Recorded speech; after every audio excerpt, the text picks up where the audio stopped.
Vous est-il déjà arrivé d'être éveillé à 3 heures du matin, fixant le plafond, le cœur lourd de pensées que vous ne pouvez partager avec personne?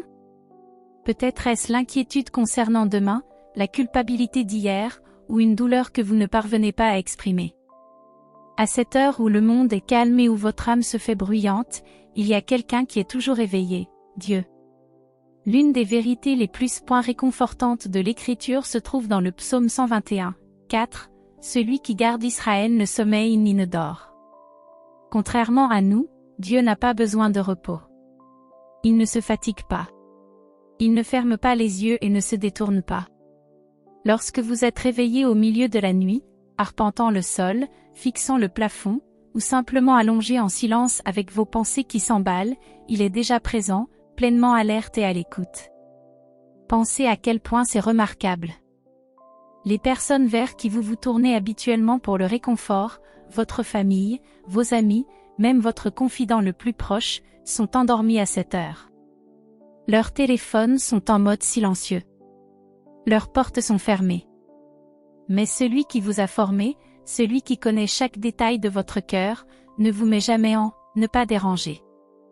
À 3 heures du matin, lorsque tout le monde est injoignable, le ciel est ouvert. C'est pourquoi ces heures sombres et agitées peuvent devenir un terrain sacré. Parce que même si vous vous sentez abandonné ou invisible, la réalité est que vous êtes veillé avec un amour bienveillant. La disponibilité de Dieu à toute heure signifie que vous n'avez pas à porter seul le poids de vos peurs.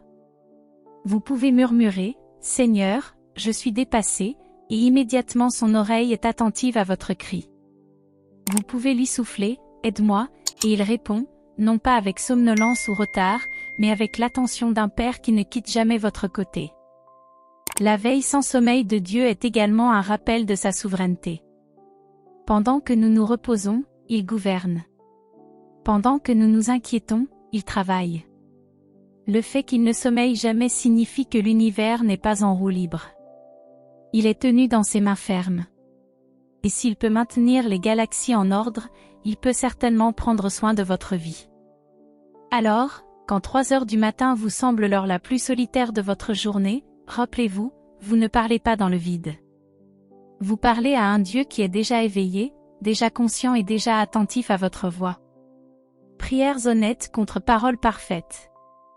L'un des plus grands mensonges qui empêchent les gens de prier, surtout pendant ces heures calmes et vulnérables, est l'idée que la prière doit être polie, formelle ou impressionnante pour que Dieu écoute. Nous imaginons que nous avons besoin des bonnes phrases, de la bonne posture, ou d'un certain vocabulaire spirituel pour attirer son attention. Mais la vérité est que Dieu n'écoute pas la performance. Il écoute votre cœur. Jésus lui-même a mis en garde contre les prières vides et ostentatoires. Dans Matthieu 6, 7, il a dit, en priant, « Ne multipliez pas les paroles, comme les païens, qui s'imaginent qu'à force de paroles ils seront exaucés. » Cela signifie que la puissance de la prière ne vient pas du nombre de mots que vous prononcez ou de leur beauté. Elle vient de la sincérité avec laquelle vous les prononcez. À 3 heures du matin, lorsque votre cœur est lourd et que vos mots restent coincés dans votre gorge, vous n'avez pas besoin d'éloquence.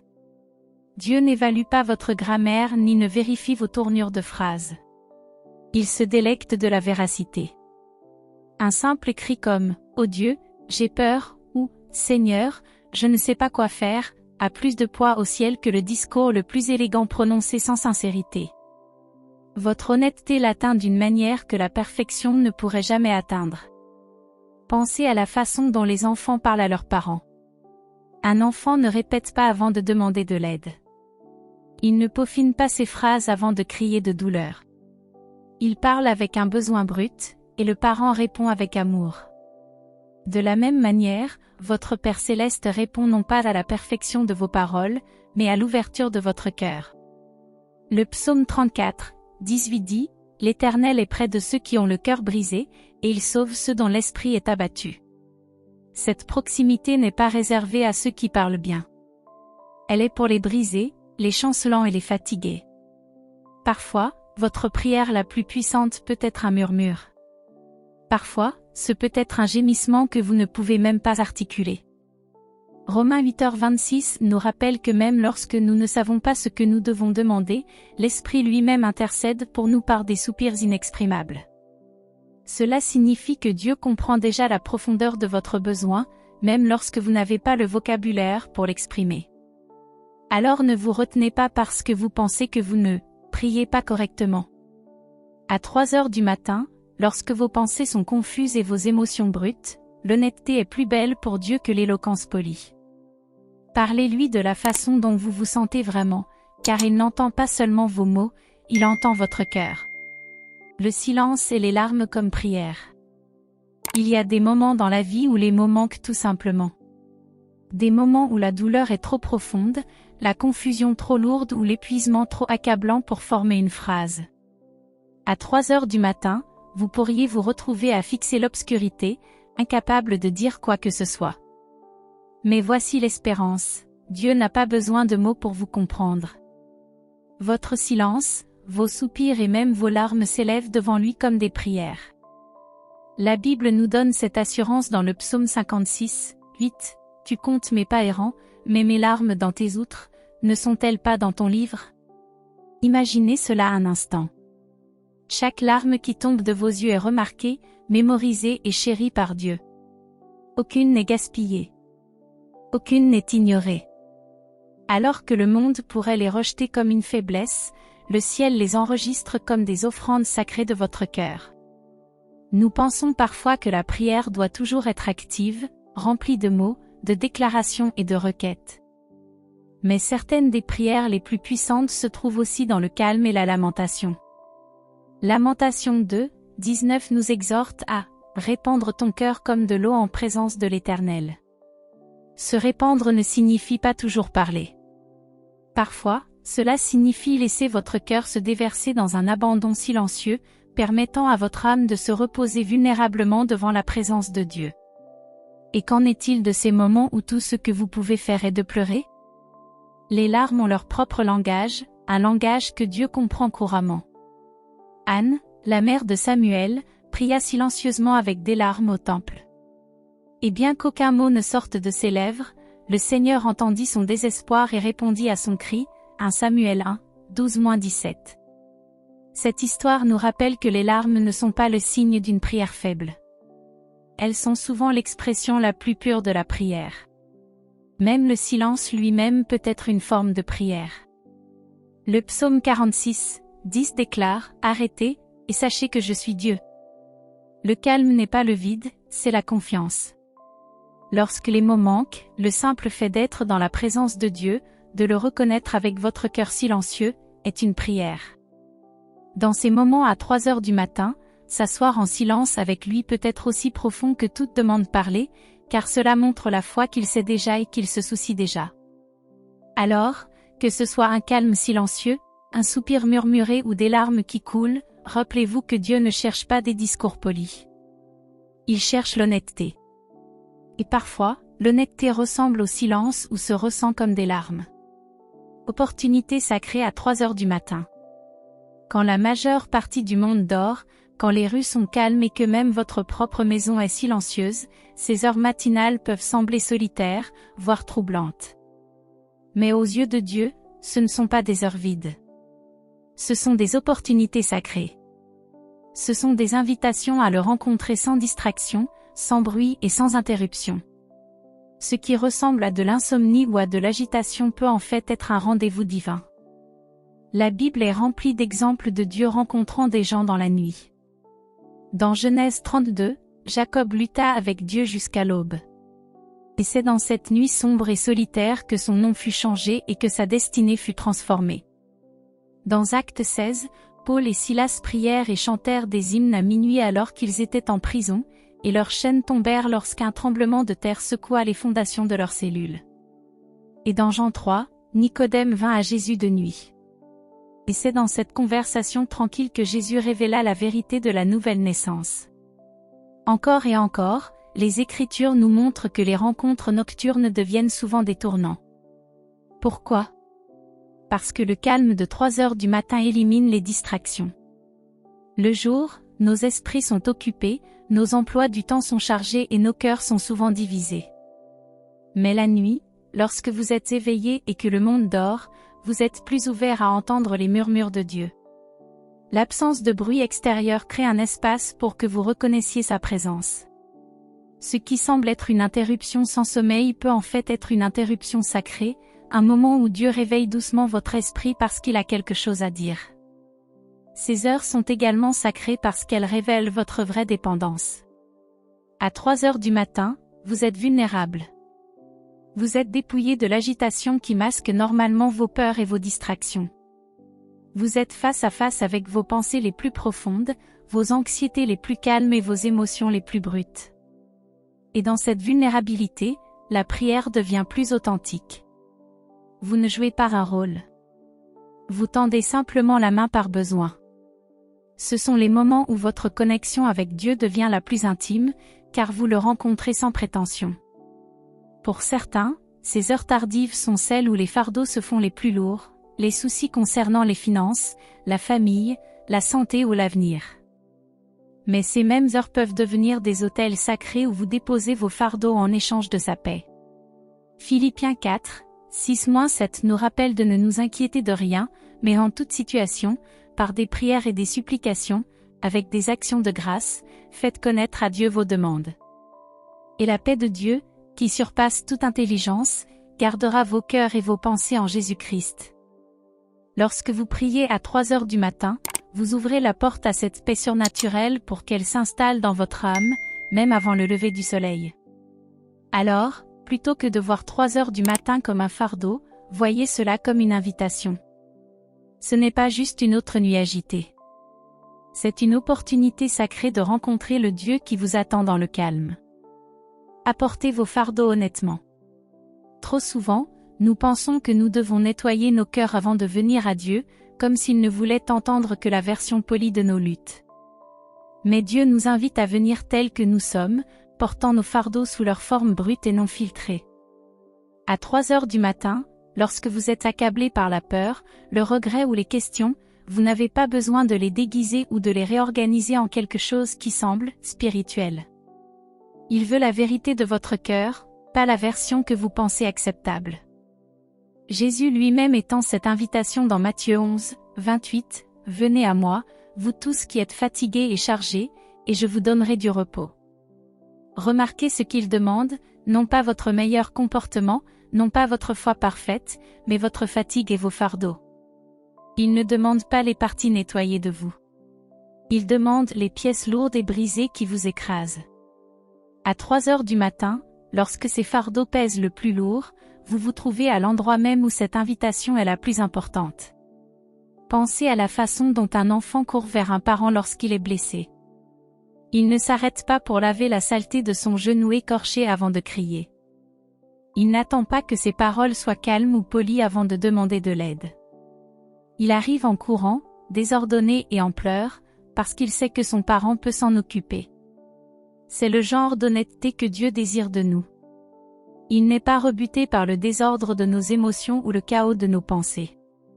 Il préfère avoir votre vrai fardeau plutôt que votre version répétée de celui-ci. Les psaumes sont remplis de prières brutes qui modélisent cela. David s'est écrié dans le psaume 55, 22, « Remets ton sort à l'Éternel, et il te soutiendra, il ne laissera jamais chanceler le juste. » L'image n'est pas de remettre soigneusement un paquet soigné, mais de jeter vos fardeaux sur Dieu. Ce genre d'action montre à la fois le désespoir et la confiance. C'est une libération non filtrée du poids que vous ne pouvez pas porter, placé entre les mains de celui qui le peut. Et qu'en est-il de ces fardeaux dont vous avez honte? Les doutes, les péchés, les luttes répétées, même cela devrait lui être apporté tel quel. Dans Luc 18, Jésus raconta la parabole d'un collecteur d'impôts qui priait, « Ô Dieu, aie pitié de moi, qui suis un pécheur. » Juste 7 mots. Pourtant, Jésus a déclaré que cet homme rentra chez lui justifié devant Dieu.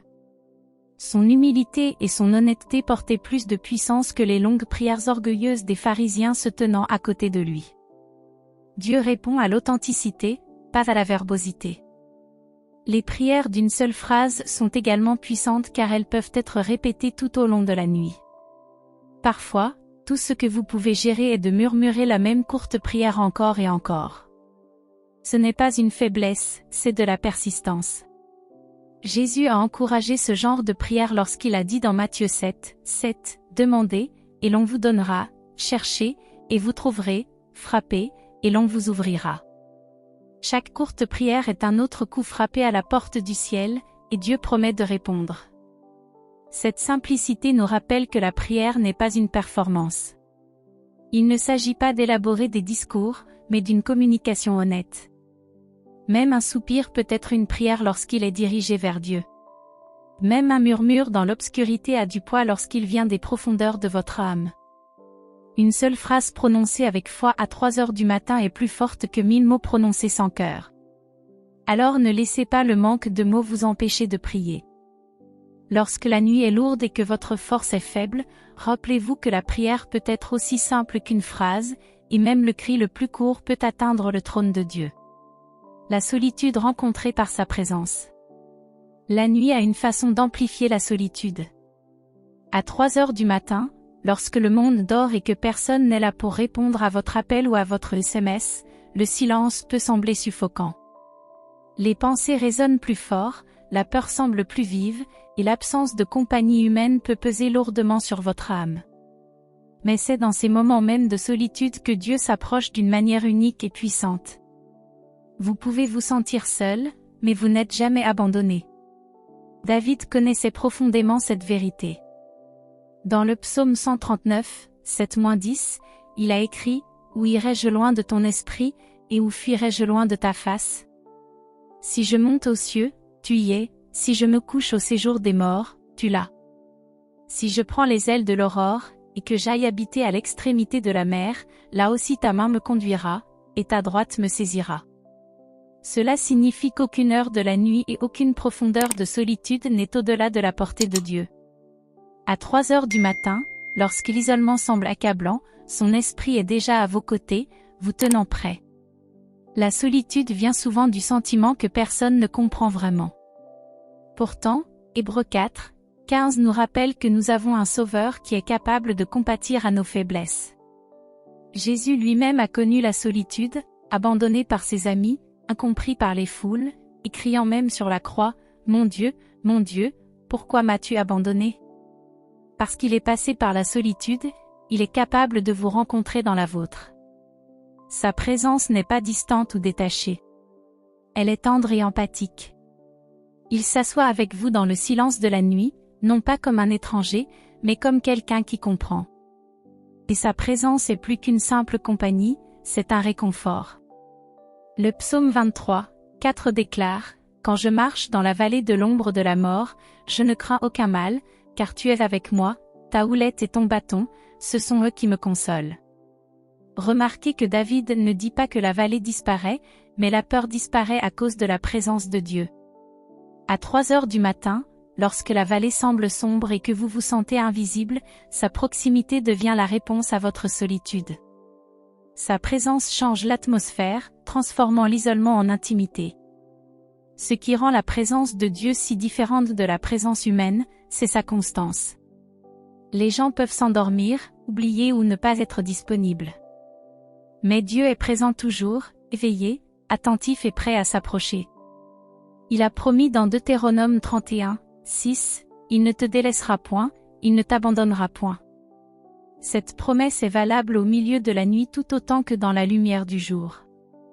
La solitude peut murmurer que vous êtes oublié, mais sa présence vous assure que vous êtes tenu. Parfois, le calme de la nuit devient en fait l'environnement idéal pour sentir sa proximité. Lorsque les distractions s'estompent et que le bruit du jour s'éteint, votre cœur devient plus ouvert à sentir sa présence.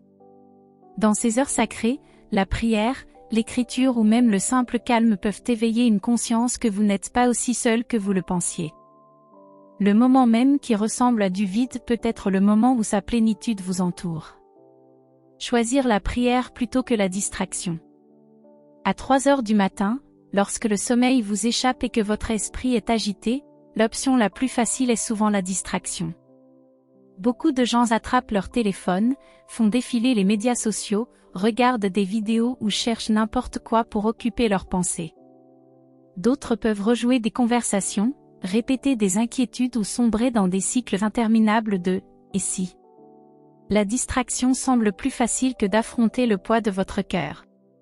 Mais la distraction ne guérit pas, elle engourdit seulement. La prière, d'autre part, vous rencontre dans votre agitation et offre ce qu'aucune distraction ne peut offrir, la paix, la clarté et la présence de Dieu. Dans Luc 10, Jésus a visité la maison de Marie et de Marthe. Marthe était distraite par de nombreuses tâches, tandis que Marie était assise à ses pieds, écoutant sa parole. Jésus a doucement corrigé Marthe, disant « Tu t'inquiètes et tu t'agites pour beaucoup de choses. Une seule chose est nécessaire. Marie a choisi la bonne part, qui ne lui sera point ôtée. » La leçon est claire, la distraction se présentera toujours, mais choisir du temps avec Dieu apporte une valeur durable. À 3 heures du matin, vous faites face au même choix. Vous pouvez engourdir vos pensées avec des distractions, ou vous pouvez calmer votre cœur par la prière. L'une s'estompe dès que le téléphone est reposé.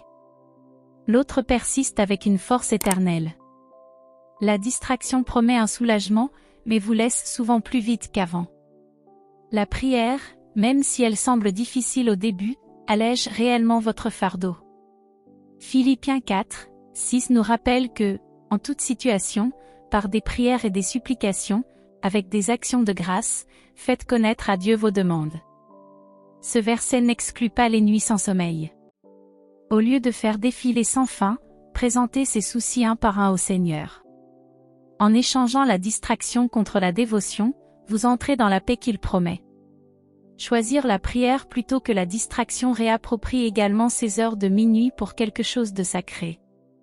Ce que l'ennemi pourrait vouloir comme un temps de peur ou de tourment, Dieu peut le transformer en un temps d'intimité avec lui.